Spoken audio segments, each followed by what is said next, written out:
ಎಲ್ಲರಿಗೂ ನಮಸ್ಕಾರಗಳು. ನಾನು ಡಾಕ್ಟರ್ ಗಂಗಾಧರ ಹಿರೇಮಠ್, ಸಹ ಪ್ರಾಧ್ಯಾಪಕರು, ಸಮಾಜಶಾಸ್ತ್ರ ವಿಭಾಗ, ಸರ್ಕಾರಿ ಪ್ರಥಮ ದರ್ಜೆ ಕಾಲೇಜು, ದಾವಣಗೆರೆ. ಇವತ್ತು ತಮ್ಮ ಜೊತೆಗೆ ಸಮಾಜಶಾಸ್ತ್ರದ ಪ್ರಮುಖ ಪರಿಕಲ್ಪನೆಯಾದಂಥ ಸಂಸ್ಕೃತಿಯ ಬಗ್ಗೆ ಒಂದಷ್ಟು ವಿಚಾರಗಳನ್ನು ನಾನು ತಮ್ಮ ಜೊತೆಗೆ ಚರ್ಚೆ ಮಾಡಲಿಕ್ಕೆ ಇಷ್ಟಪಡ್ತಾ ಇದ್ದೀನಿ. ಸಂಸ್ಕೃತಿ ಬಗ್ಗೆ ಪ್ರಸ್ತಾವನೆ, ಸಂಸ್ಕೃತಿಯ ಅರ್ಥ, ಸಂಸ್ಕೃತಿಯ ವ್ಯಾಖ್ಯೆ, ಸಂಸ್ಕೃತಿಯ ಗುಣಗಳು ಹಾಗೂ ಸಂಸ್ಕೃತಿಯ ಮಹತ್ವ, ಸಂಸ್ಕೃತಿಯ ಮೂಲಾಂಶಗಳು, ಸಾಂಸ್ಕೃತಿಕ ಎಂಬಿಳಿಕೆ, ಸಾಂಸ್ಕೃತಿಯ ಪ್ರಸರಣ, ಹೀಗೆ ಕೆಲವು ವಿಷಯಗಳನ್ನು ತಮ್ಮ ಜೊತೆಗೆ ಹಂಚಿಕೊಳ್ಳಿಕ್ಕೆ ನಾನು ಇವತ್ತು ಇಷ್ಟಪಡ್ತಾ ಇದ್ದೇನೆ. ಮೊದಲನೇದಾಗಿ ಸಂಸ್ಕೃತಿಯ ಬಗ್ಗೆ ಒಂದಿಷ್ಟು ಪ್ರಸ್ತಾವನೆಯನ್ನು ನಾನು ತಿಳಿಸ್ಲಿಕ್ಕೆ ಇಷ್ಟಪಡ್ತಾ ಇದ್ದೀನಿ. ನಾವು ಈಗಾಗಲೇ ಹೇಳಿದ್ದೀವಿ, ಮಾನವ ಸಮಾಜ ಜೀವಿ ಅಂತ, man is A social animal ಅಂತ. ಹಾಗೆಯೇ ಸಮೂಹ ಜೀವಿ ಅಂತ, ಗ್ರೂಪ್ ಎನಿಮಲ್. ಹಾಗೆಯೇ ಧಾರ್ಮಿಕ ಜೀವಿ ಅಂತ ಕರಿತೀವಿ ನಾವು. ರಿಲಿಜಿಯಸ್, ನಾವು ಧಾರ್ಮಿಕ ಜೀವಿಯಾಗಿರುವಂತೆ ಸಾಂಸ್ಕೃತಿಕ ಜೀವಿಯೂ ಹೌದು ಅಂತ. Social animal, group animal, religious animal and also cultural animal ಅಂತ ನಾವು ಕರಿತೀವಿ ಮನುಷ್ಯನನ್ನು. ಮಾನವನ ವ್ಯಕ್ತಿತ್ವ ರೂಪಿಸಲಿಕ್ಕೆ ಮತ್ತು ಸಾಮಾಜಿಕ ಜೀವಿಯನ್ನಾಗಿ ಪರಿವರ್ತನೆಗೊಳಿಸಲಿಕ್ಕೆ ಸಂಸ್ಕೃತಿ ಅನ್ನುವಂಥದ್ದು ಬಹಳ ಮಹತ್ವದ ಕಾರ್ಯವನ್ನು ವಹಿಸ್ತದೆ ಅನ್ನುವಂಥದ್ದು. ಮಾನವ ಮತ್ತು ಪ್ರಾಣಿಗಳ ನಡುವಿನ ಅಂತರವನ್ನು ವಿವರಿಸುವ ಸಾಧನವೇ ಸಂಸ್ಕೃತಿ.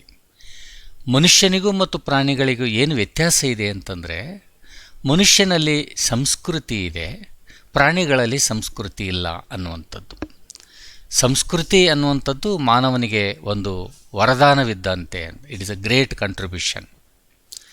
ಮೈಕವರ್ ಮತ್ತು ಫೇಜ್ ಹೇಳ್ತಾರೆ, ನಾವು ಹೇಗೆ ಇದ್ದೇವೆ ಅನ್ನುವಂಥದ್ದು ನಮ್ಮ ಸಂಸ್ಕೃತಿ, ನಾವು ಏನನ್ನು ಪಡೆದುಕೊಂಡಿದ್ದೇವೆ ಅನ್ನುವಂಥದ್ದು ಅದು ನಮ್ಮ ನಾಗರಿಕತೆ ಅಂತ. ಸಂಸ್ಕೃತಿಯ ವಿಶಾಲ ಅರ್ಥದಲ್ಲಿ ನಾವು ನೋಡೋದಾದರೆ, ಮಾನವನ ಆಹಾರ, ವಿಚಾರಗಳು, ಆಚಾರಗಳು, ಆತನ ಬದುಕಿನ ರೀತಿ ನೀತಿಗಳು, ಆತನ ಬದುಕಿಗಾಗಿ ಅಳವಡಿಸಿಕೊಂಡ ಮೌಲ್ಯಗಳು ಇಲ್ಲಿ ಒಳಗೊಂಡಿರ್ತವೆ ಎನ್ನುವಂಥದ್ದು. ಸಂಸ್ಕೃತಿಯು ಎರಡು ಅಂಶಗಳನ್ನು ನಾವು ಒಳಗೊಂಡಿರೋದನ್ನು ನೋಡ್ತೀವಿ, ಸಾಂಸ್ಕೃತಿಕ ಅಂಶಗಳು ಮತ್ತು ಭೌತಿಕ ಅಂಶಗಳು ಅನ್ನುವಂಥದ್ದು. ಸಾಮಾಜಿಕ ಅಂಶಗಳಿಗೆ ಸಂಸ್ಕೃತಿ ಅಂತ ನಾವು ಕರೆದರೆ, ಭೌತಿಕ ಅಂಶಗಳಿಗೆ ನಾವು ನಾಗರಿಕತೆ ಅಂತ ಕರಿತೀವಿ ಅನ್ನುವಂಥದ್ದು. ಒಂದು ದೇಶದ ಜನಾಂಗದ, ಪ್ರಾಂತದ, ಸಾಮಾಜಿಕ ಜೀವನದ ವೈವಿಧ್ಯಮಯ ಲಕ್ಷಣಗಳನ್ನು ತಿಳಿಸಿಕೊಡುವಂಥದ್ದೇ ಸಂಸ್ಕೃತಿ ಅಂತ. ಪ್ರತಿಯೊಂದು ಸಮಾಜವೂ ಸಹ ತನ್ನ ಸ್ಥಿತಿಗತಿಗಳಿಗೆ ಅನುಗುಣವಾಗಿ ಸಂಸ್ಕೃತಿಯನ್ನು ರೂಢಿಸಿಕೊಂಡಿರ್ತದೆ ಅನ್ನುವಂಥದ್ದು.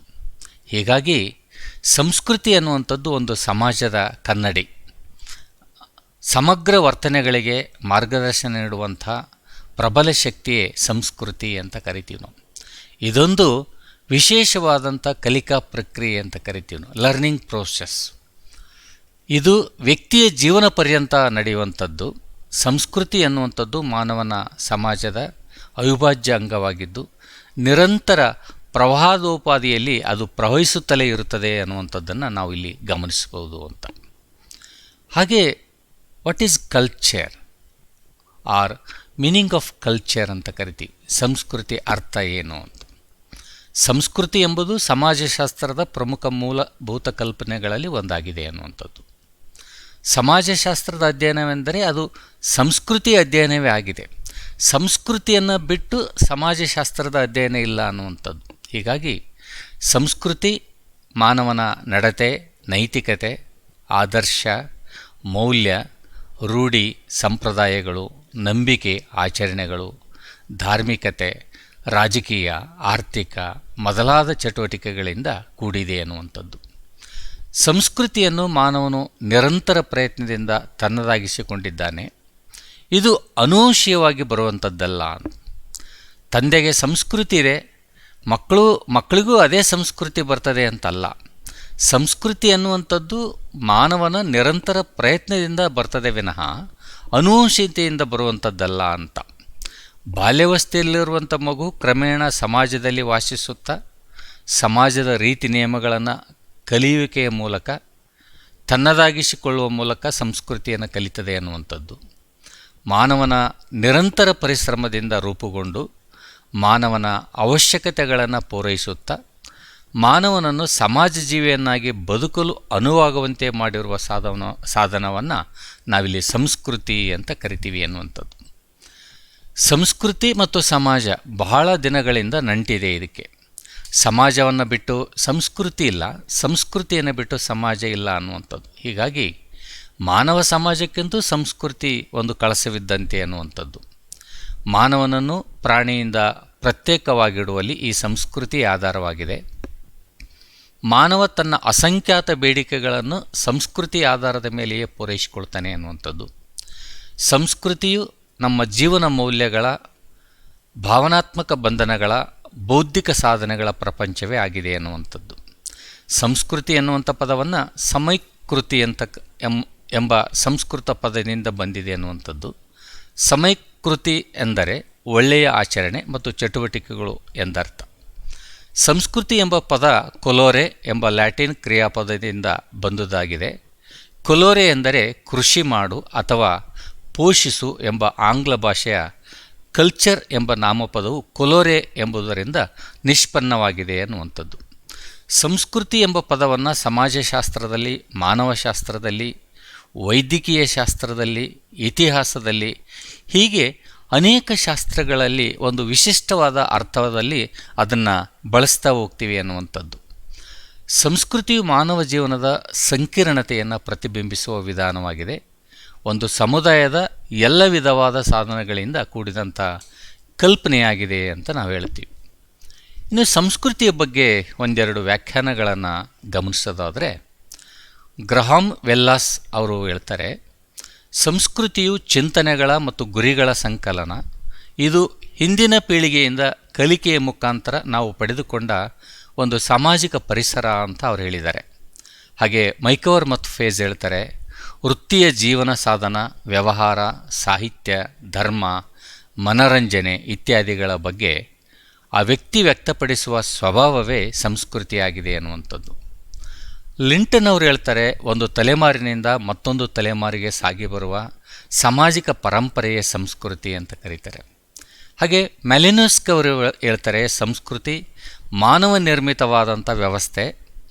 ಇವನು ಇದರ ಮೂಲಕ ತನ್ನ ಜೀವನದ ಗೊತ್ತುಗುರಿಗಳನ್ನು, ಧ್ಯೇಯಗಳನ್ನು ಈಡೇರಿಸಿಕೊಳ್ತಾನೆ ಅನ್ನುವಂಥದ್ದು.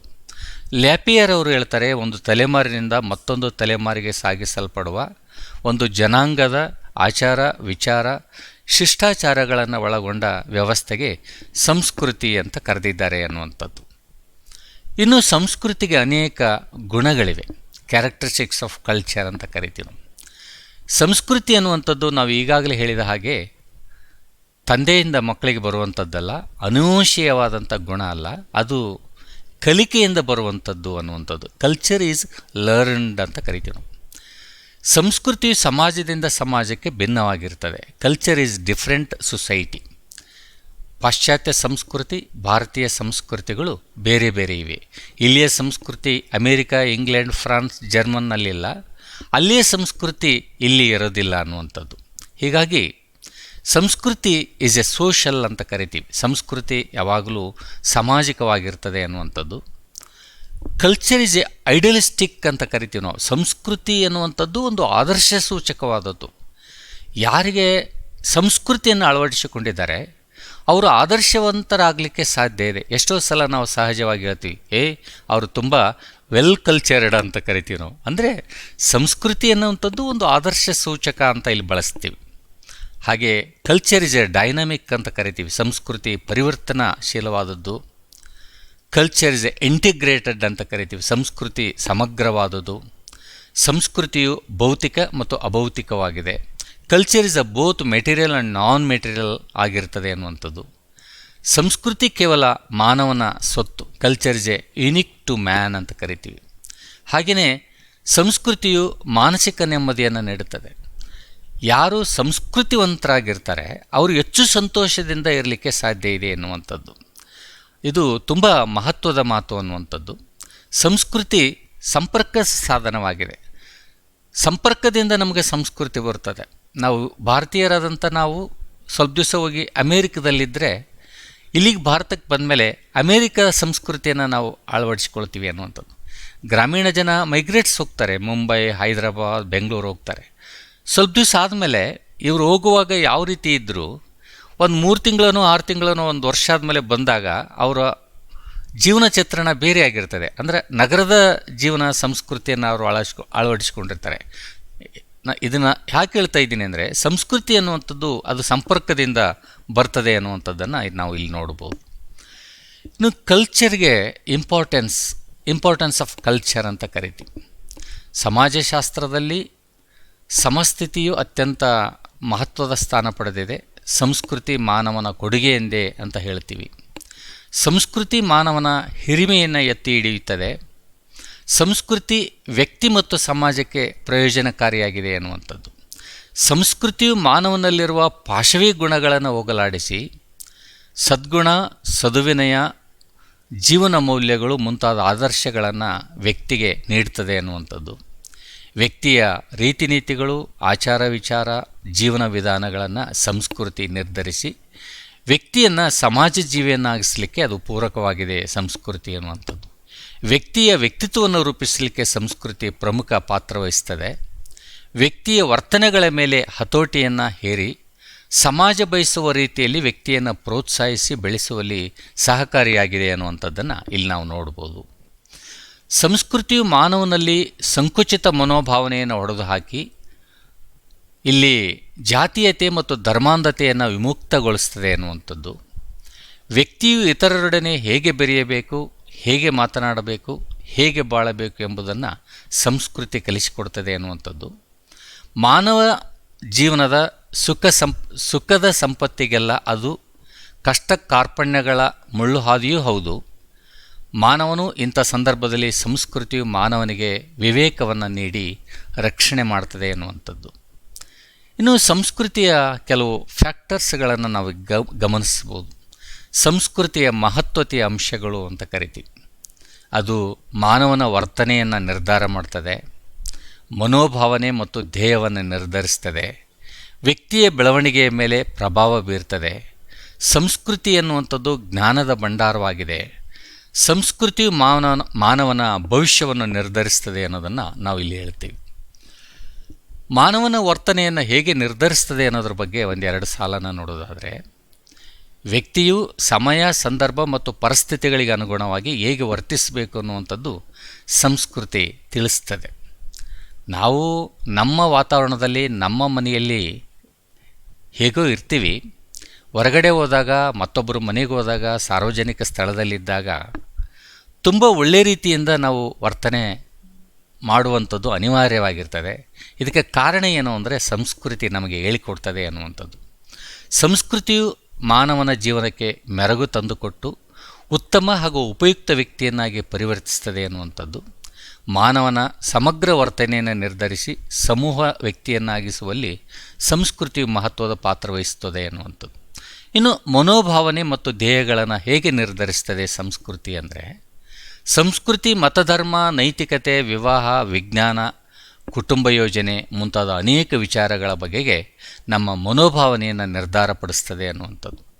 ನಾವು ಅಪೇಕ್ಷಿಸುವ ಮತ್ತು ಬಯಸುವ ವಸ್ತು ಮೌಲ್ಯಗಳು ಸಂಸ್ಕೃತಿಯಿಂದಲೇ ನಿರ್ಧಾರವಾಗ್ತವೆ ಅನ್ನುವಂಥದ್ದು. ಸಮಾಜಕ್ಕೆ ಸೇವೆ ಸಲ್ಲಿಸಬೇಕು, ರಾಷ್ಟ್ರಭಕ್ತನಾಗಬೇಕು ಇತ್ಯಾದಿ ಧ್ಯೇಯಗಳು ಸಂಸ್ಕೃತಿಯಿಂದಲೇ ನಮಗೆ ಬರ್ತವೆ ಅನ್ನುವಂಥದ್ದು. ಸಂಸ್ಕೃತಿಯ ಮಾದರಿಗೆ ಅನುಗುಣವಾಗಿ ನಾವು ಸಮಾಜೀಕರಣಗೊಂಡು ಸಮಾಜದ ಗೌರವಾನ್ವಿತ ಸದಸ್ಯರಾಗಲಿಕ್ಕೆ ಸಾಧ್ಯ ಇದೆ ಅನ್ನುವಂಥದ್ದು. ಇನ್ನು ವ್ಯಕ್ತಿತ್ವದ ಬೆಳವಣಿಗೆಯ ಮೇಲೆ ಅದು ಪ್ರಭಾವ ಬೀರುತ್ತದೆ ಅನ್ನುವಂಥದ್ದು. ಸಂಸ್ಕೃತಿ ಮಾದರಿಯು ಮೂಲತಃ ವ್ಯಕ್ತಿಯ ವ್ಯಕ್ತಿತ್ವದ ಸಾಮಾನ್ಯ ಲಕ್ಷಣಗಳನ್ನು ನಿರ್ಧಾರ ಮಾಡ್ತದೆ. ಸಂಸ್ಕೃತಿಯ ಮೂಲ ವ್ಯಕ್ತಿತ್ವದ ಮಾದರಿಯನ್ನು ನಿರ್ಮಿಸಬಯಸುತ್ತದೆ, ಅದರಿಂದಲೇ ಅದು ಬೆಂಬಲ ಪಡೆದಿರ್ತದೆ ಅನ್ನುವಂಥದ್ದು. ವ್ಯಕ್ತಿಯಲ್ಲಿ ಶಿಷ್ಟಾಚಾರ, ಸಭ್ಯತೆ, ಘನತೆ, ಸದ್ಭಾವನೆ ಮುಂತಾದ ಗುಣಗಳನ್ನು ಕಲಿಸಿ ಒಳ್ಳೆಯ ವ್ಯಕ್ತಿತ್ವ ಬೆಳೆಸಲಿಕ್ಕೆ ಅದು ಪ್ರಚೋದನೆ ವ್ಯಕ್ತಿಗೆ ಸದಾ ನೀಡ್ತಾ ಇರ್ತದೆ ಅನ್ನುವಂಥದ್ದು. ವ್ಯಕ್ತಿಯ ವ್ಯಕ್ತಿತ್ವವೆನ್ನುವುದು ಸಂಸ್ಕೃತಿಯ ಕೊಡುಗೆ ಅಂತ ಕರಿತೀವಿ. ಸಂಸ್ಕೃತಿಯು ಮುಕ್ತ ವಾತಾವರಣ, ಸಮಾನ ಅವಕಾಶ, ಸಮತಾ ಭಾವನೆ ಇತ್ಯಾದಿ ಅಂಶಗಳಿಂದ ವ್ಯಕ್ತಿತ್ವ ಅರಳುವ, ಬೆಳವಣಿಗೆಯಾಗುವಂಥ ಕಾರ್ಯವನ್ನು ಮಾಡ್ತದೆ ಎನ್ನುವಂಥದ್ದು. ಸಂಸ್ಕೃತಿಯು ಜ್ಞಾನದ ಭಂಡಾರವಾಗಿದೆ ಅಂತ ನಾವು ಕರಿತೀವಿ. ಎಲ್ಲ ಸಂಸ್ಕೃತಿಗಳು ಭೌಗೋಳಿಕ ಮತ್ತು ಸಾಮಾಜಿಕ ಕ್ಷೇತ್ರಗಳ ಬಗ್ಗೆ ಅಪಾರ ಜ್ಞಾನವನ್ನು ಹೊಂದಿವೆ. ಸಂಸ್ಕೃತಿಯು ಜ್ಞಾನ ಭಂಡಾರವನ್ನು ವ್ಯಕ್ತಿಗೆ ನೇರವಾಗಿ ಅಥವಾ ಭಾಷೆಯಂಥ ಸಾಧನದ ಮೂಲಕ ತಲುಪಿಸಿ ಮಾನವ ಸಮಾಜವನ್ನು ಪ್ರಗತಿ ಪಥದತ್ತ ಕೊಂಡೊಯ್ಯುವಂಥ ಸಾಧನವಾಗಿ ಅದು ಕಾರ್ಯನಿರ್ವಹಿಸ್ತದೆ ಎನ್ನುವಂಥದ್ದು. ಪ್ರಾಣಿಗಳು ಹಾಗೂ ಪಕ್ಷಿಗಳು ತಮ್ಮ ಪ್ರಕೃತಿ ಸಹಜವಾದ ಮೂಲ ಪ್ರವೃತ್ತಿಗಳಿಂದ ಎಲ್ಲ ಪರಿಸ್ಥಿತಿಗಳಿಗೆ ಹೊಂದಿಕೊಳ್ಳುತ್ತವೆ. ಆದರೆ ಮಾನವನು ಕಲಿವಿಕೆಯಿಂದ ಪರಿಸರದೊಂದಿಗೆ ಹೊಂದಿಕೊಳ್ಳುತ್ತಾನೆ ಅನ್ನುವಂಥದ್ದು ಇಲ್ಲಿ ತುಂಬ ವಿಶೇಷ. ಪ್ರಾಣಿ ಪಕ್ಷಿಗಳಿಗೆ ನಿಸರ್ಗದಿಂದ ಅವು ಕಲಿತಾ ಹೋಗ್ತವೆ, ಆದರೆ ಮನುಷ್ಯ ನಿಸರ್ಗದಿಂದ ಕಲಿಯೋದಿಲ್ಲ, ಕಲಿವಿಕೆಯಿಂದ ಪರಿಸರದೊಂದಿಗೆ ಆತ ಕಲಿತಾ ಹೋಗ್ತಾನೆ ಅನ್ನುವಂಥದ್ದು. ಸಂಸ್ಕೃತಿ ಅನ್ನುವಂಥದ್ದು ಮಾನವನಿಗೆ ಭಾಷೆಯ ಮುಖಾಂತರ ಬೇಕಾದ ಜ್ಞಾನವನ್ನು ನೀಡಿ ಸಾಮಾಜಿಕ ವ್ಯಕ್ತಿಯನ್ನಾಗಿಸುವಲ್ಲಿ ಮಹತ್ವದ ಪಾತ್ರ ವಹಿಸ್ತದೆ ಅನ್ನುವಂಥದ್ದು. ಹಾಗೆಯೇ ಸಂಸ್ಕೃತಿಯು ಮಾನವನ ಭವಿಷ್ಯವನ್ನು ನಿರ್ಧರಿಸ್ತದೆ ಅನ್ನುವಂಥದ್ದು. ಸಂಸ್ಕೃತಿಯು ಮಾನವನ ಭವಿಷ್ಯ ನಿರ್ಧರಿಸುವಲ್ಲಿ ತುಂಬ ಮಹತ್ವದ ಪಾತ್ರ ವಹಿಸ್ತದೆ. ನಾವು ಮುಂದೆ ಏನಾಗಬೇಕು, ಏನಾಗಲು ಸಾಧ್ಯ ಇದೆ, ಎಂತಹ ಪಾತ್ರ ನಿರ್ವಹಿಸಬಾರದು ಎಂಬಿತ್ಯಾದಿ ಅಂಶಗಳನ್ನು ನಿರ್ಧರಿಸುವಂಥ ಕಾರ್ಯ ಸಂಸ್ಕೃತಿಯಾಗಿದೆ ಎನ್ನುವಂಥದ್ದು. ನಮ್ಮ ಮನಸ್ಸಿಗೆ ತೋರಿದಂತಹ ಭವಿಷ್ಯದತ್ತ ನಾವು ಹೋಗಲಾರೆವು. ಹಾಗೆ ಹೋಗಲು ಸಾಧ್ಯವಾಗದ ಮತ್ತು ಸಾಧ್ಯವಾಗುವ ಪರಿಸ್ಥಿತಿ ಕೂಡ ಸಂಸ್ಕೃತಿಯೇ ಕಾರಣವಾಗಿದೆ ಎನ್ನುವಂಥದ್ದು. ಒಟ್ಟಾರೆ ನಮ್ಮ ಭವಿಷ್ಯವನ್ನು ನಾವು ಹೇಗೆ ರೂಪಿಸಿಕೊಳ್ಳಲಿರುವೆವು ಎಂಬುದನ್ನು ಸಂಸ್ಕೃತಿ ನಮಗೆ ನೀಡುವ ಅವಕಾಶವನ್ನು ಅದು ಹೊಂದಿದೆ ಅನ್ನೋದನ್ನು ನಾವು ಇಲ್ಲಿ ಚರ್ಚೆ ಮಾಡ್ತೀವಿ ಅನ್ನುವಂಥದ್ದು. ಇನ್ನು ಎಲಿಮೆಂಟ್ಸ್ ಆಫ್ ಕಲ್ಚರ್ ಅಂತ ಕರಿತೀವಿ ನಾವು. ಎಲಿಮೆಂಟ್ಸ್ ಆಫ್ ಕಲ್ಚರ್ ಸಂಸ್ಕೃತಿಯ ಮೂಲಾಂಶಗಳು ಅಥವಾ ಘಟಕಾಂಶಗಳು ಅಂತ ಕರಿತೀವಿ. ಸಂಸ್ಕೃತಿಗಳು ಸಾವಿರಾರು ವರ್ಷಗಳಿಂದ ವಿಕಸನಗೊಳ್ಳುತ್ತಾ ಬಂದಿವೆ. ಅವುಗಳಲ್ಲಿ ಸಾಕಷ್ಟು ಭಿನ್ನತೆಗಳನ್ನು ನಾವು ನೋಡ್ತೀವಿ. ಸಂಸ್ಕೃತಿ ಅಂದರೆ ಒಂದೇ ಅಲ್ಲ, ಸಾಕಷ್ಟು ಭಿನ್ನತೆಗಳಿವೆ. ಆದರೆ ಸಂಸ್ಕೃತಿ ವಾಸ್ತವಿಕವಾಗಿ ಯಾವುದನ್ನು ಒಳಗೊಳ್ಳಬೇಕು ಎಂಬುದು ಮಹತ್ವದ ಅಂಶವಾಗಿದೆ. ಸಂಸ್ಕೃತಿಯಲ್ಲಿ ಏನಿರಬೇಕು ಅನ್ನುವಂಥದ್ದು ತುಂಬ ಮಹತ್ವದ ಅಂಶ. ಎಚ್.ಎಂ. ಜಾನ್ಸನ್ ಅವರು ಹೇಳ್ತಾರೆ, ತಮ್ಮ ಸೋಷಾಲಜಿ ಅನ್ನುವಂಥ ಗ್ರಂಥದಲ್ಲಿ ಬರೀತಾರೆ, ಸಂಸ್ಕೃತಿಗೆ ಸಂಬಂಧಪಟ್ಟಂಥ ಸಂಗತಿಗಳಲ್ಲಿ 5 ಬಗೆಯ ಮೂಲಾಂಶಗಳನ್ನು ಅವರು ತಿಳಿಸಿದ್ದಾರೆ. ಒಂದು ಜ್ಞಾನ ಅಥವಾ ಅರಿವು, ನಂಬಿಕೆಗಳು ಅಂತ ಹೇಳ್ತಾರೆ ಅವರು, ಬಿಲೀವ್ಸ್, ಮೌಲ್ಯಗಳು, ನಿಯಮಗಳು ಅಂತ ಹೇಳ್ತಾರೆ, ಹಾಗೆ ಸಂಕೇತಗಳು ಅಂತ ಕರೀತಾರೆ. ಹಾಗೆಯೇ ಎಮ್.ಎಫ್. ಅಬ್ರಾಮ್ರವರು ತಮ್ಮ ಕಂಟೆಂಪ್ರರೀಸ್ ಆಫ್ ಸೋಷಾಲಜಿ ಬುಕ್ಸ್ನಲ್ಲಿ ಅವರು ಬರೀತಾರೆ 2008ರಲ್ಲಿ ಪುಸ್ತಕದಲ್ಲಿ ಪುಟ ನಂಬರ್ 52ರಲ್ಲಿ ಈ ಮಾಹಿತಿ ಇದೆ. ಸಂಸ್ಕೃತಿಗೆ ಅವರು ಕೂಡ 5 ಮೂಲಾಂಶಗಳನ್ನು ಹೇಳ್ತಾರೆ. ಒಂದು ನಂಬಿಕೆಗಳು, ಮೌಲ್ಯಗಳು, ಭಾಷೆ, ನಿಯಮಗಳು, ತಾಂತ್ರಿಕತೆ ಅಂತ ಅವ್ರು ಹೇಳ್ತಾರೆ ಅನ್ನುವಂಥದ್ದು. ಮುಖ್ಯವಾಗಿ ಜ್ಞಾನದ ಬಗ್ಗೆ ಒಂದೆರಡು ಅಂಶಗಳನ್ನು ಹೇಳೋದಾದರೆ, ಸಂಸ್ಕೃತಿಯ ಹೊರತಾಗಿ ಜ್ಞಾನವನ್ನು ಸಂಪಾದಿಸುವುದು ಕಷ್ಟ ಸಾಧ್ಯ. ಜ್ಞಾನವು ಪ್ರತಿಯೊಂದು ಸಂಸ್ಕೃತಿಯ ಮೂಲ ನೆಲೆಯಾಗಿದೆ ಅಥವಾ ಮೂಲಾಂಶವಾಗಿದೆ. ಆಧುನಿಕ ಸಮಾಜದಲ್ಲಿ ಜ್ಞಾನವು ಬಹಳ ಸಂಕೀರ್ಣ ಸ್ವರೂಪದ್ದಾಗಿದೆ. ಯಾವುದೇ ಒಬ್ಬ ವ್ಯಕ್ತಿ ಸಂಪೂರ್ಣ ಜ್ಞಾನವನ್ನು ಪಡ್ಕೊಳ್ಳಿಕ್ಕೆ ಸಾಧ್ಯ ಇಲ್ಲ. ನಾವು ಎಷ್ಟೋ ಜ್ಞಾನವನ್ನು ಪಡೆದಿರ್ಬೋದು, ಆದರೆ ಸಮುದ್ರದ ಒಂದು ಹನಿ ಇದ್ದ ಹಾಗೆ ಅನ್ನುವಂಥದ್ದು. ನಾವು ಸಮಾಜದಲ್ಲಿ ತಿಳಿತಾ ಅಧ್ಯಯನ ಮಾಡ್ತಾ ಸಂಶೋಧನೆ ಮಾಡ್ತಾ ಹೋದಾಗ ನಮಗೇನು ಗೊತ್ತಾಗ್ತದೆ ಅಂದರೆ, ನಾವೆಷ್ಟು ದಡ್ರಿದ್ದೀವಿ ಅಂತ ಗೊತ್ತಾಗ್ತದೆ. ಐ ನೋ ಎವ್ರಿಥಿಂಗ್ ಅನ್ನೋದಲ್ಲ, ಅಷ್ಟೊಂದು ವಿಶಾಲವಾದಂಥ ಜ್ಞಾನವನ್ನು ಅದು ಪಡ್ಕೊಂಡಿದೆ ಅನ್ನುವಂಥದ್ದು. ಇನ್ನು ನಂಬಿಕೆಗಳ ಬಗ್ಗೆ ಹೇಳ್ತೀವಿ. ನಂಬಿಕೆಗಳು ಜ್ಞಾನಕ್ಕಿಂತ ಭಿನ್ನವಾಗಿವೆ. ಇಲ್ಲಿ ಜ್ಞಾನ ಮತ್ತು ನಂಬಿಕೆ ತುಂಬ ಡಿಫ್ರೆಂಟಾಗಿ ನೋಡ್ತೀವಿ ನಾವು. ಎಲ್ಲ ಬಗೆಯ ನಂಬಿಕೆಗಳು ಸಂಸ್ಕೃತಿಯ ಮೂಲಾಂಶಗಳಾಗಿವೆ ಅನ್ನುವಂಥದ್ದು. ವಿಷಯ ಇರ್ಬೋದು, ವಿಚಾರ ಇರ್ಬೋದು, ವಸ್ತುಗಳಾದ ಕುರಿತಾದಂಥ ಮಾಹಿತಿಯನ್ನು ನಾವು ಸತ್ಯವೆಂದು ಭಾವಿಸಿ ಸ್ವೀಕರಿಸುವುದನ್ನು ನಾವು ನಂಬಿಕೆ ಅಂತ ಕರಿತೀವಿ. ಸಂಸ್ಕೃತಿಯನ್ನು ಪರೀಕ್ಷಿಸಿ ನಿರೂಪಿಸಿದ ವೈಜ್ಞಾನಿಕ ಜ್ಞಾನ ಒಂದು ಕಡೆ ಆದರೆ, ನಂಬಲಾಗದ ನಂಬಿಕೆಗಳೆರಡು ಇಲ್ಲಿ ಸಂಸ್ಕೃತಿಯಲ್ಲಿ ಸೇರಿವೆ. ವೈಜ್ಞಾನಿಕ ಅಂಶಗಳು ಇವೆ, ಅವೈಜ್ಞಾನಿಕ ಅಂಶಗಳು ಸಂಸ್ಕೃತಿಯಲ್ಲಿವೆ ಅನ್ನುವಂಥದ್ದು. ಇವೆರಡು ಅಂಶಗಳನ್ನು ಬೇರ್ಪಡಿಸುವ ಬೌದ್ಧಿಕ ಕಸರತ್ತು ನಡೀಬೇಕಾಗಿದೆ ಅನ್ನುವಂಥದ್ದು. ನಮ್ಮ ಕೆಲಸ, ನಮ್ಮ ಅಧ್ಯಯನ, ನಮ್ಮ ಸಂಶೋಧನೆಯ ಕೆಲಸ ಏನು ಅಂದರೆ, ಸಂಸ್ಕೃತಿಯಲ್ಲಿ ಯಾವ ಅಂಶಗಳಿರಬೇಕು ಅನ್ನುವಂಥದ್ದು, ಅದು ವೈಜ್ಞಾನಿಕವಾಗಿರಬೇಕು ಮತ್ತು ಅವೈಜ್ಞಾನಿಕವಾಗಿರಬೇಕು ಅನ್ನುವಂಥದ್ದು. ಆದರೆ ನಾವು ಅನುಸರಿಸುವಂಥ ಸಂಸ್ಕೃತಿಯಲ್ಲಿ ವೈಜ್ಞಾನಿಕ ಅಂಶಗಳಿವೆ, ಅವೈಜ್ಞಾನಿಕ ಅಂಶಗಳಿವೆ. ಯಾವುದು ಸರಿ ಅಂತ ತೀರ್ಮಾನ ಮಾಡುವಂಥದ್ದನ್ನು ನಾವು ತಿಳ್ಕೋಬೇಕು ಅನ್ನುವಂಥದ್ದು. ಉದಾಹರಣೆಗೆ ದೇವರ ಬಗ್ಗೆ ನಂಬಿಕೆಗಳು, ವಾಸ್ತವಿಕ ನಂಬಿಕೆಗಳು ನಮಗೆ ಬೇರೆ ಬೇರೆ ರೀತಿಯಲ್ಲಿ ನೋಡ್ತೀವಿ. ಲಂಚ ಹೊಡೆದು ತಿರುಪತಿ ತಿಮ್ಮಪ್ಪನ ಹುಂಡಿಗೆ ಸ್ವಲ್ಪ ಹಣ ಹಾಕಿದರೆ ನಮ್ಮನ್ನು ಸದಾ ರಕ್ಷಣೆ ಮಾಡ್ತಾನೆ ಅನ್ನುವಂಥ ನಂಬಿಕೆ ಭಾಳ ಜನ ಇಟ್ಕೊಂಡಿರ್ತಾರೆ. ಇದು ಸರಿನೋ ತಪ್ಪೋ ಅಂತ ಯೋಚನೆ ಮಾಡುವಂಥದ್ದು. ಕಳ್ಳತನವಾದಾಗ ಧರ್ಮಸ್ಥಳದ ಮಂಜುನಾಥನಿಗೆ ಕಾಣಿಕೆ ಕಳಿಸಿದರೆ ಕಳೆದು ಹೋದ ವಸ್ತುಗಳು ನಮಗೆ ಮರಳಿ ಸಿಗ್ತವೆ ಅನ್ನುವಂಥ ನಂಬಿಕೆಗಳಿವೆ. ಭಾಳ ಜನ ನಾವು ಚಿಕ್ಕವರಿದ್ದಾಗ ನೋಡ್ತಿದ್ವಿ, ಪೋಸ್ಟ್ ಆಫೀಸಿಗೆ ಹೋಗಿ 5 ರೂಪಾಯಿ ಮನಿ ಆರ್ಡರ್ ಮಾಡ್ತಿದ್ವಿ. ಯಾಕಂದ್ರೆ ನಮ್ಮ ಮನೇಲಿ ಏನೋ ಒಂದು ವಸ್ತು ಕಳ್ಳತನ ಆಗಿತ್ತು, ಮತ್ತೆ ಸಿಗ್ತದೆ ಅನ್ನುವಂಥ ನಂಬಿಕೆಗಳು. ಇವತ್ತು ಈ ಸಂಗತಿಗಳು ನಮ್ಮನ್ನು ಕಾಡ್ತಾ ಇದ್ದಾವೆ ಅನ್ನುವಂಥದ್ದು. ಭಯಾನಕ ರೋಗದಿಂದ ಮುಕ್ತರಾಗಲಿಕ್ಕೆ ದೇವರಿಗೆ ಪ್ರಾಣಿ ಬಲಿ ಕೊಡ್ತೀವಿ ಅನ್ನುವಂಥದ್ದು. ನಮ್ಮ ಮಗನಿಗೆ, ನಮ್ಮ ಮಗಳಿಗೆ, ನನ್ನ ಹೆಂಡತಿಗೂ ನನಗೂ ಹುಷಾರು ತಪ್ಪಿದಾಗ ನಾನು ನಿಮಗೆ ಕುರಿ ಕೊಯ್ತೀನಿ, ಇದು ಈ ರೋಗ ವಾಸಿಯಾಗಲಿ ಅಂತ ಬೇಡಿಕೊಳ್ಳುವಂಥದ್ದು ಇವತ್ತಿನ ವೈಜ್ಞಾನಿಕ ಯುಗದಲ್ಲಿಯೂ ವಿದ್ಯಾವಂತರಿಂದ ನಡೀತಕ್ಕಂಥದ್ದನ್ನು ನಾವು ನೋಡ್ತೀವಿ ಅನ್ನುವಂಥದ್ದು. ಹೀಗೆ ಕೆಲವು ಸಂಖ್ಯೆಗಳು, ವಾರಗಳು, ನಕ್ಷತ್ರಗಳು ಶುಭವೆಂತಲು, ಇನ್ನುಳಿದವುಗಳು ಅಶುಭವೆಂತಲು ಅನ್ನುವಂಥದ್ದು ದೈನಂದಿನ ಜೀವನದಲ್ಲಿ ನಾವು ನೋಡ್ತಾ ಹೋಗ್ತೀವಿ. ಈ ವಾರ ಚೆನ್ನಾಗಿದೆ, ಈ ನಕ್ಷತ್ರ ಚೆನ್ನಾಗಿದೆ. ಹೀಗೆ ಕೆಲವು ವ್ಯಕ್ತಿಗಳು ಪ್ರಾಣಿ ಪಕ್ಷಿಗಳು ಶುಭ ಅಂತ ಹೇಳ್ತಾರೆ, ಇನ್ನೂ ಕೆಲವು ಪಕ್ಷಿಗಳು ಅಶುಭ ಅಂತ ಹೇಳ್ತಾರೆ. ಈ ಪಕ್ಷಿ, ಈ ಪ್ರಾಣಿ ಶುಭ, ಇದು ಅಶುಭ ಅಂತ. ಹಾಗೆಯೇ ನಂಬಿಕೆಗಳು ಅನ್ನುವಂಥದ್ದು ಸಂಸ್ಕೃತಿಯ ಮೂಲಾಂಶಗಳಾಗಿವೆ. ನಂಬಿಕೆಗಳು ಜನರ ಇಂದಿನ ಅನುಭವಗಳು, ಅವು ಹೇಳ್ತಾ ಬಂದಿದ್ದಾರೆ, ಅವನ್ನ ನಾವು ನಂಬ್ತಾ ಬಂದಿದ್ದೀವಿ. ಕೆಲವು ನಂಬಿಕೆಗಳು ವೈಜ್ಞಾನಿಕ ಆಧಾರವಾಗಿದ್ದರೆ, ಇನ್ನೂ ಕೆಲವು ನಂಬಿಕೆಗಳು ಅನುಭವಾತ್ಮಕವಾಗಿ ಬಂದಿರಲಿಕ್ಕೆ ಸಾಧ್ಯ ಇದೆ ಅನ್ನುವಂಥದ್ದನ್ನು ನಾವಿಲ್ಲಿ ನೋಡ್ಬೋದು ಅನ್ನುವಂಥದ್ದು. ಭಾರತದಲ್ಲಿ ಕೋಟ್ಯಾಂತರ ಜನರಿಗೆ ಇವತ್ತು ಇದೆ ಹಣೆಬರ. ನನ್ನ ಹಣೆಬರ ಹಿಂಗಾಯಿತು ಅಂತ ಹೇಳ್ತಾರೆ. ಗ್ರಹಚಾರ ಇತ್ತು, ಅದಕ್ಕೆ ಹಿಂಗಾಯಿತು ಅಂತ. ಆಕ್ಸಿಡೆಂಟ್ ಆಯಿತು, ನನ್ನ ಗ್ರಹಚಾರ. ಶನಿಕಾಟ ಇದೆ ನನಗೆ, ಅದು ಯಾವಾಗ ಪರಿಹಾರ ಆಗುತ್ತಂತ ಜ್ಯೋತಿಷಿಗಳ ಹತ್ರ ಹೋಗ್ತಾರೆ. ನಾಗದೋಷ ಇದೆ ನನಗೆ, ದೈವಿ ಶಾಪ ಇದೆ, ನನ್ನ ಜಾತಕ ನೋಡ್ರಿ ಹೇಗಿದೆ ಅನ್ನುವಂಥದ್ದು. ದೇವರುಗಳಿಗೆ ಅಡ್ಡಾಡುವಂಥದ್ದು, ಕೆಲಸ ಮಾಡೋದನ್ನು ಬಿಟ್ಟು ರಜೆ ಹಾಕಿ ಎಲ್ಲ ದೇವರುಗಳಿಗೆ ಅಡ್ಡಾಡುವಂಥದ್ದು. ಎಲ್ಲ ಸಂಗತಿಗಳು, ಪ್ರಶ್ನಾತೀತ ನಂಬಿಕೆಗಳೆಲ್ಲ ಇನ್ನೂ ಸ್ಪಷ್ಟವಾಗಿ ಉತ್ತರ ಸಿಗುವಂಥ ಇರುವುದು ನಮ್ಮ ವಿಪರ್ಯಾಸದ ಸಂಗತಿ. ಒಂದು ಕಡೆ ವೈಜ್ಞಾನಿಕವಾಗಿ ನಾವು ಬೆಳೀತಾ ಇದ್ದೀವಿ, ಇನ್ನೊಂದು ಕಡೆ ನಾವು ಅನುಸರಿಸುವಂಥ ಸಂಗತಿಗಳಿಗೆ ನಮ್ಮಿಂದ ಉತ್ತರ ಸಿಗ್ತಾ ಇಲ್ಲ ಅನ್ನುವಂಥದ್ದು, ನಾವು ಅದನ್ನು ತಿಳ್ಕೊಳ್ತಾ ಇಲ್ಲ ಅನ್ನುವಂಥದ್ದು ವಿಪರ್ಯಾಸದ ಸಂಗತಿ ಅನ್ನುವಂಥದ್ದು. ಇಂಥ ವೈಜ್ಞಾನಿಕ ಆಧುನಿಕ ಸಂಕೀರ್ಣ ಸಮಾಜದಲ್ಲಿ ಇವು ಕೂಡ ನಂಬಿಕೆಗಳು ಮಾನವನ ಬದುಕಿನ ಆಗರವಾಗಿವೆ ಅನ್ನುವಂಥದ್ದು. ಹಾಗೆಯೇ ಮೌಲ್ಯಗಳ ಬಗ್ಗೆ ಒಂದೆರಡು ಲೈನ್ಗಳನ್ನು ಹೇಳೋದಾದರೆ, ಒಳ್ಳೆಯದು ಎಂಬುದನ್ನು ನಿರ್ಧರಿಸುವ ಮಾಪಕಗಳೇ ಮೌಲ್ಯಗಳು ಅಂತ. ಯಾವುದು ಸರಿ, ಯಾವುದು ಒಳ್ಳೆಯದು, ಯಾವುದು ಅಪೇಕ್ಷಣೀಯವಾದದ್ದು ಎಂಬುದರ ಬಗ್ಗೆ ಸಾಮಾಜಿಕವಾಗಿ ಹಂಚಲ್ಪಟ್ಟ ಅಭಿಪ್ರಾಯಗಳೇ ಮೌಲ್ಯಗಳು ಅಂತ ಕರಿತೀವಿ. ಸಮಾಜಶಾಸ್ತ್ರದ ವಿಲಿಯಮ್ಸ್ ಅವರು ಹೇಳ್ತಾರೆ, ಪ್ರಬಲ ಮೌಲ್ಯಗಳನ್ನು ನಿರ್ಧರಿಸಲಿಕ್ಕೆ 4 ಮಾಪಕಗಳನ್ನು ಅವರು ಬಳಸಿದ್ದಾರೆ. ಒಂದು ವ್ಯಾಪಕತೆ ಅಂತ ಹೇಳ್ತಾರೆ ಅವರು. ಮೌಲ್ಯವೊಂದು ಜನಜೀವನದಲ್ಲಿ ವ್ಯಾಪಕವಾಗಿ ಕಂಡುಬರ್ತಾ ಇದ್ದರೆ ಅದನ್ನು ನಾವು ಮೌಲ್ಯಗಳು ಅಂತ ಹೇಳ್ತೀವಿ ಅನ್ನುವಂಥದ್ದು. ಹಾಗೆಯೇ ಬಾಳಿಕೆ ಅಂತ ಕರೀತಾರೆ. ಅದು ಪ್ರಾಚೀನ ಕಾಲದಿಂದಲೂ ಅನುಸರಿಸಿಕೊಂಡು ಬರುತ್ತಿದ್ದರೆ ಅದನ್ನು ಮೌಲ್ಯ ಅಂತ ಕರಿತೀವಿ.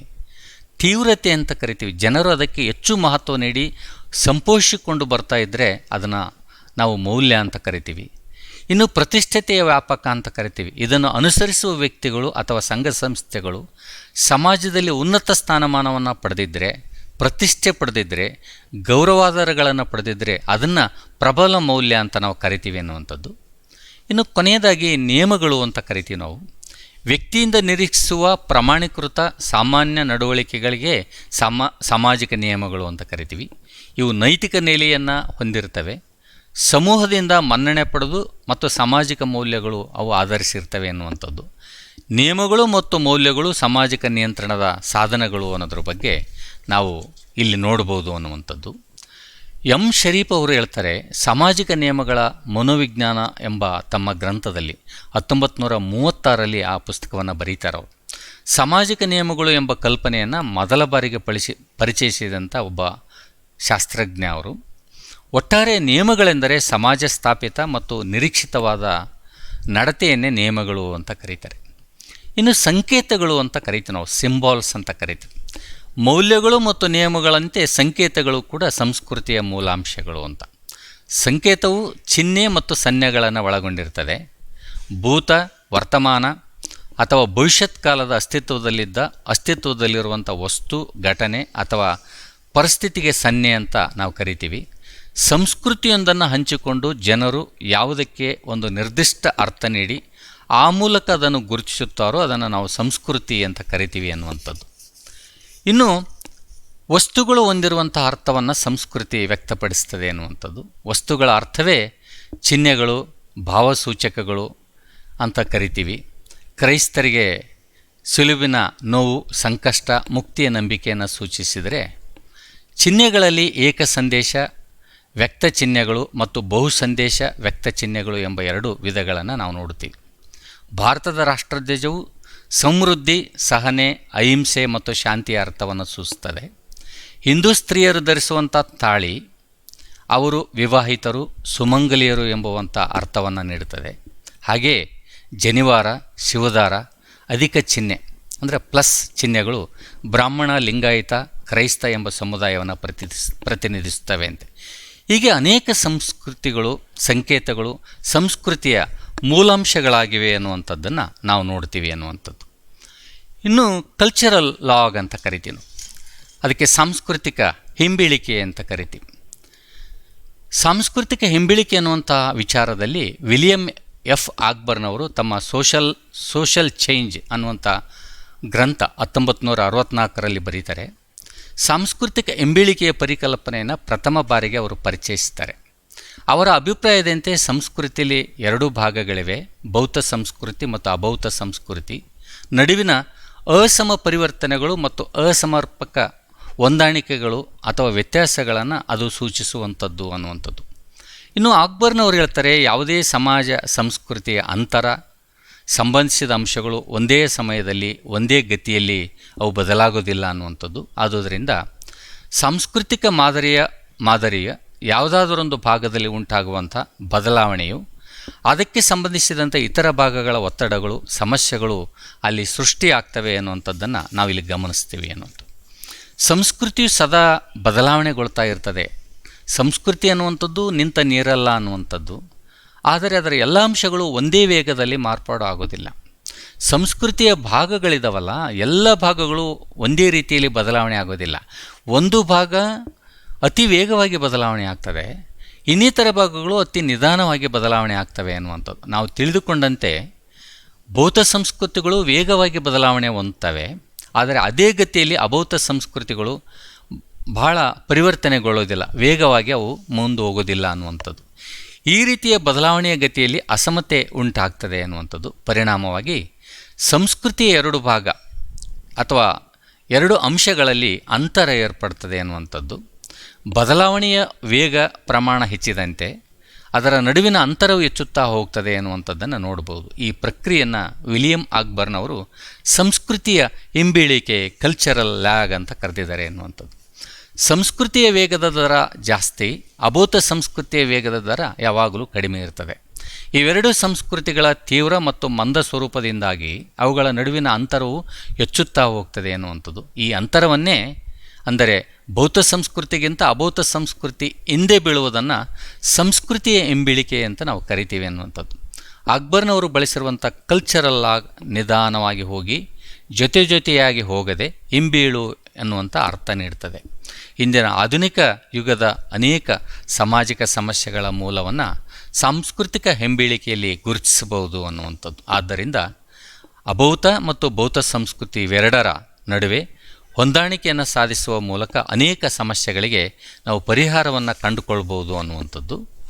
ಭೌತ ಸಂಸ್ಕೃತಿ ಎಂಬುದು ನಾಗರಿಕತೆಗೆ ಸಂಬಂಧಪಟ್ಟದ್ದು. ಅಲ್ಲಿ ಅನೇಕ ಬಗೆಯ ಹೊಸ ಆವಿಷ್ಕಾರಗಳು ನಿರಂತರವಾಗಿ ನಡೀತಾ ಇರ್ತವೆ ಅನ್ನುವಂಥದ್ದು.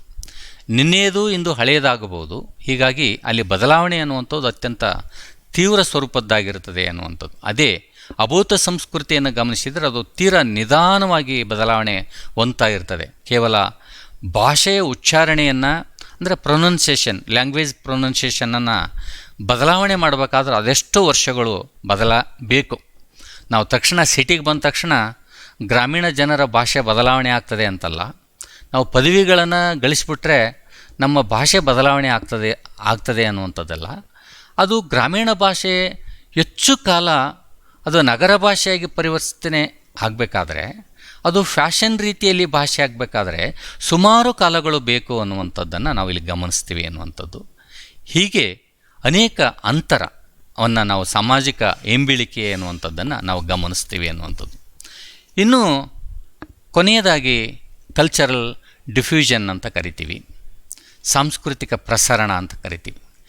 ಸಂಸ್ಕೃತಿ ಮಾನವನಲ್ಲಿ ಹೇಗೆ ಹುಟ್ಟಿಕೊಂಡಿತು, ಅದು ಹೇಗೆ ವಿಕಾಸ ಹೊಂದಿತು ಅನ್ನುವಂಥದ್ದು ನೋಡಿದರೆ ಅದು ಬಹಳಷ್ಟು ಮಹತ್ವದ ಸಂಗತಿ, ನಮಗೆ ತಿಳಿಯದೇ ಇರಲಾರದು ಅನ್ನುವಂಥದ್ದು. ಮಾನವ ಸಂಸ್ಕೃತಿ ಒಂದು ನಿರ್ದಿಷ್ಟ ಸಮಯದಲ್ಲಿ ನಿರ್ದಿಷ್ಟ ರೀತಿಯಲ್ಲಿ ಆರಂಭವಾಯಿತು ಅನ್ನುವಂಥದ್ದಲ್ಲ. ಮಾನವ ರೂಪ ತಾಳಲಿಕ್ಕೆ ದೀರ್ಘಕಾಲ ಪಡೆದಂತೆ ಸಾಂಸ್ಕೃತಿಕ ಬೆಳವಣಿಗೆಯೂ ಕೂಡ ಭಾಳ ನಿಧಾನಗತಿಯಿಂದ ಮುಂದುವರೆದಿರುವುದನ್ನು ನಾವು ಗಮನಿಸ್ತೀವಿ ಅನ್ನುವಂಥದ್ದು. ಸಂಸ್ಕೃತಿಯು ಎರಡು ತೆರನಾಗಿ ವೃದ್ಧಿಸಬಹುದು, ಅದು ಬದಲಾಗಬಲ್ಲದು ಅನ್ನುವಂಥದ್ದು. ಸಂಸ್ಕೃತಿಯ ಪ್ರಸರಣದಿಂದ ಅದು ಬಾಹ್ಯ ಸಂಸ್ಕೃತಿಗಳಿಂದ ಹೊಸ ಸಂಸ್ಕೃತಿಗಳ ಗುಣಗಳನ್ನು ಪಡೆಯುವುದರಿಂದ ಅದು ಬದಲಾವಣೆ ಆಗ್ತದೆ, ಪ್ರಸರಣಗೊಳ್ತದೆ. ಸಂಶೋಧನೆಯಿಂದ ಅಥವಾ ಹೊಸ ಸಾಂಸ್ಕೃತಿಕ ಗುಣಗಳಿಂದ ಆವಿಷ್ಕಾರ ಮಾಡುವುದರಿಂದ ಆಗ್ತದೆ ಅನ್ನುವಂಥದ್ದು. ಇಲ್ಲಿ ಸಾಂಸ್ಕೃತಿಕ ಪ್ರಸರಣವೆಂದರೆ ಒಂದು ಸಮೂಹ ಭೌತಿಕ ವಸ್ತುಗಳು, ವಿಚಾರಗಳು ಹಾಗೂ ಆಲೋಚನೆಗಳನ್ನು ಪಡೆಯುವಂಥ ಒಂದು ಪ್ರಕ್ರಿಯೆ ಅಂತ ನಾವು ಇಲ್ಲಿ ಕರಿತೀವಿ ಅನ್ನುವಂಥದ್ದು. ಹಾಗೆ ಮಾನವಶಾಸ್ತ್ರಜ್ಞ ಜಾರ್ಜ್ ಮರ್ಡಕ್ ಅವರು ಹೇಳ್ತಾರೆ, ಪ್ರತಿಯೊಂದು ಸಂಸ್ಕೃತಿ 90% ಭಾಗ ಇತರ ಸಮೂಹಗಳಿಂದ ಪಡೆದ ಸಂಸ್ಕೃತಿ ಅಂಶಗಳಿಂದಲೇ ಕೂಡಿರ್ತದೆ ಅನ್ನುವಂಥದ್ದು. ನಾವು ಭಾರತೀಯ ಸಂಸ್ಕೃತಿ, ನಮ್ಮ ಶ್ರೇಷ್ಠವಾದ ಸಂಸ್ಕೃತಿ ಅಂದರೂ ಕೂಡ ಭಾರತೀಯ ಸಂಸ್ಕೃತಿಯಲ್ಲಿ ಪಾಶ್ಚಾತ್ಯ ಸಂಸ್ಕೃತಿಗಳು ಎಷ್ಟು ಬೆರೆತಿವೆ ಅನ್ನುವಂಥದ್ದನ್ನು ನಾವು ಗಮನಿಸಬೇಕಾದ್ರೆ ಸಂಸ್ಕೃತಿಯನ್ನು ಅಧ್ಯಯನ ಮಾಡಬೇಕು, ಸಂಶೋಧನೆ ಮಾಡಬೇಕು, ಅದರ ಬಗ್ಗೆ ತುಂಬ ಗ್ರಹಿಕೆ ಇರಬೇಕು ಅನ್ನುವಂಥದ್ದು.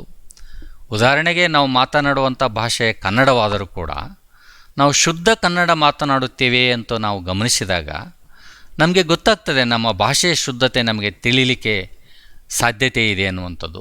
ಎಷ್ಟೋ ಸಂಗತಿಗಳು ಉರ್ದು ಇವೆ, ಮರಾಠಿ ಇವೆ, ಬೇರೆ ಬೇರೆ ಭಾಷೆಗಳು ಬಂದು ಸೇರಿದ್ದಾವೆ. ಈಗ ನಾವು ಕಾಲೇಜ್ನಲ್ಲಿ ಅಟೆಂಡೆನ್ಸ್ ತಗೊಳ್ತೀವಿ. ಅಟೆಂಡೆನ್ಸ್ ಇದು ಇಂಗ್ಲೀಷ್ ಶಬ್ದ, ಕನ್ನಡದಲ್ಲಿ ಹಾಜರಿ ಅಂತ ಹೇಳ್ತೀವಿ, ಅದು ಹಾಜರಿ ಕನ್ನಡ ಶಬ್ದ ಅಲ್ಲ. ಮಾರ್ಕೆಟಿಗೆ ಹೋಗಿ ಬಾರ್ಗೇನಿಂಗ್ ಮಾಡ್ತೀವಿ, ನಾವು ವಸ್ತುಗಳನ್ನು, ಹಣ್ಣು ತರಕಾರಿ ಏನೋ ತೊಗೊಳ್ತೀವಿ. 1 kg 50 ರೂಪಾಯಿ ಅಂದರೆ ಇಲ್ಲ 30 ರೂಪಾಯಿ ಕೊಡ್ರಿ, 40 ರೂಪಾಯಿ ಕೊಡ್ರಿ ಅಂತ ಬಾರ್ಗೇನಿಂಗ್ ಮಾಡ್ತೀವಿ. ಕನ್ನಡದಲ್ಲಿ ಚೌಕಾಶಿ ಅಂತೀವಿ. ಚೌಕಾಶಿ ಅನ್ನುವಂಥ ಪದ ಕೂಡ ಕನ್ನಡದಲ್ಲಿ ಅಲ್ಲ ಅನ್ನುವಂಥದ್ದು, ಹಾಜರಿ ಅಂತ ಬಳಸ್ತೀವಿ. ಹೀಗೆ ಇದನ್ನು ಹೇಳ್ತಾ ಹೋದರೆ ಇದೇ ಒಂದು ದೊಡ್ಡ ಕ್ಲಾಸಾಗಿ ನಮಗೆ ಬರ್ತದೆ, ಕನ್ನಡದಲ್ಲಿ ಬೇರೆ ಬೇರೆ ಸಂಸ್ಕೃತಿಯ ಭಾಷೆಗಳು ಹೇಗೆ ಬರ್ತವೆ ಅನ್ನುವಂಥದ್ದು. ಹೀಗೆ ಪ್ರತಿಯೊಂದು ಸಮಾಜವೂ ಕೂಡ ತನ್ನ ಪ್ರಗತಿಗಾಗಿ ಇಲ್ಲೊಂದು ಸಮಾಜದ ಸಂಸ್ಕೃತಿ ಅಂಶಗಳನ್ನು ಪ್ರತ್ಯೇಕವಾಗಿ ಪರೋಕ್ಷವಾಗಿ ಎರವಲು ಪಡೆಯುವಂಥದ್ದು ಅದು ತೀರಾ ಅನಿವಾರ್ಯದ ಸಂಗತಿ. ನಮಗೆ ಪಾಶ್ಚಾತ್ಯ ಸಂಸ್ಕೃತಿ ಬೇಕು, ಪಾಶ್ಚಾತ್ಯರಿಗೆ ಭಾರತೀಯ ಸಂಸ್ಕೃತಿ ಬೇಕು. ಇಲ್ಲ ನಮ್ಮ ಸಂಸ್ಕೃತಿ ಬಿಟ್ಟು ಬೇರೆನ ನಾವು ತಿಳ್ಕೊಳ್ಳೋದಿಲ್ಲ ಅನ್ನಲಿಕ್ಕೆ ಸಾಧ್ಯನೇ ಇಲ್ಲ, ಅದು ಅನಿವಾರ್ಯ ಕೂಡ ಅನ್ನುವಂಥದ್ದು. ಸಾಂಸ್ಕೃತಿಕ ಪ್ರಸರಣದಲ್ಲಿ ಒಂದು ಸಂಸ್ಕೃತಿ ಸಾಮಾನ್ಯವಾಗಿ ತನ್ನ ಅನುಕೂಲತೆಯ ಆಧಾರದ ಮೇಲೆ ಇನ್ನೊಂದು ಸಂಸ್ಕೃತಿಯ ಕೆಲವು ಅಂಶಗಳನ್ನು ಪಡಿತಕ್ಕಂಥದ್ದು ಅದು ತುಂಬ ಪ್ರಯೋಜನಕಾರಿಯಾದ ಸಂಗತಿಯಾಗಿದೆ ಅಂತ ತಿಳ್ತಾ, ಇನ್ನು ಸಮಾಜಶಾಸ್ತ್ರದಲ್ಲಿ ಅತ್ಯಂತ ಪ್ರಮುಖವಾದಂಥ ಕಾನ್ಸೆಪ್ಟು ಕಲ್ಚರ್. ಬಹುಶಃ ಕಲ್ಚರ್ ಬಗ್ಗೆ ಒಂದು 20% ನಾನು ಚರ್ಚೆ ಮಾಡಿದ್ದೀನಿ ಅಂತ ಅನ್ನಿಸ್ತದೆ. ಇನ್ನು 80% ನಾವು ಕಲ್ಚರ್ ಬಗ್ಗೆ ತಿಳ್ಕೋಬೇಕಾಗಿದೆ, ಅಧ್ಯಯನ ಮಾಡಬೇಕಾಗಿದೆ, ಸಂಶೋಧನೆ ಮಾಡಬೇಕಾಗಿದೆ ಅಂತ ಹೇಳ್ತಾ, ಸಮಾಜಶಾಸ್ತ್ರದ ಪ್ರಮುಖ ಪರಿಕಲ್ಪನೆಯಾದಂಥ ಸಂಸ್ಕೃತಿಯನ್ನು ಇವತ್ತು ತಮ್ಮ ಜೊತೆಗೆ ಹಂಚಿಕೊಂಡಿದ್ದೀನಿ. ತಮ್ಮೆಲ್ಲರಿಗೂ ವಂದನೆಗಳನ್ನು ಹೇಳ್ತಾ ನನ್ನ ಮಾತುಗಳನ್ನು ಮುಗಿಸ್ತಾ ಇದ್ದೀನಿ. ಎಲ್ಲರಿಗೂ ನಮಸ್ಕಾರ.